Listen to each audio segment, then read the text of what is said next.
Hello everyone, welcome back to the channel.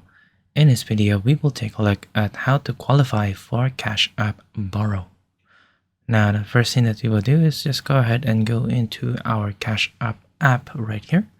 And if you can see the pound sign right here, or the pound sterling sign right here, this is because my Cash App is currently in the UK.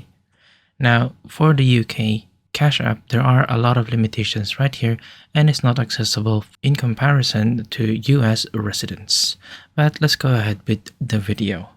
So for us to go ahead and look for the borrow icon, all we need to do is to take a look at this bank icon right here on the bottom left. Go ahead and click on this. Now, as you can see, I am quite restricted with my account, but you should be able to see a lot of other features here if you are a US resident. So this can be about creating investments or using stocks. And one of the options, if you scroll all the way down, it will be something like borrow with the blue icon. Now, if you do not see this, this is because the borrow feature is not yet accessible to all US residents. If you want to go ahead and take a look at how we can access this, we can go into customer support by going and clicking on our icon on the top right, and then going all the way down and clicking on support right here. Now go ahead and search up for borrow right here, and there will be some form of options right here once again.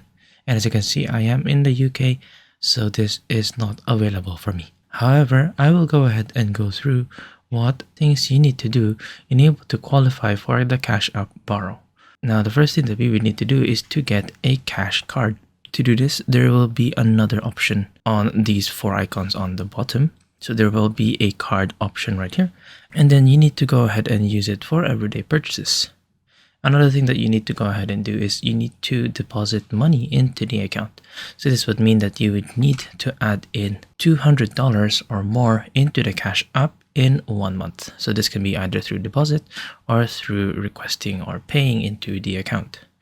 And another thing is you need to make sure that your balance is always above $0. Go ahead and wait until you are qualified for the Cash App. Remember that this feature is not yet accessible to all US residents, and of course it is not yet available for UK residents. And there you go. I hope that you have found this tutorial useful. See you guys next time.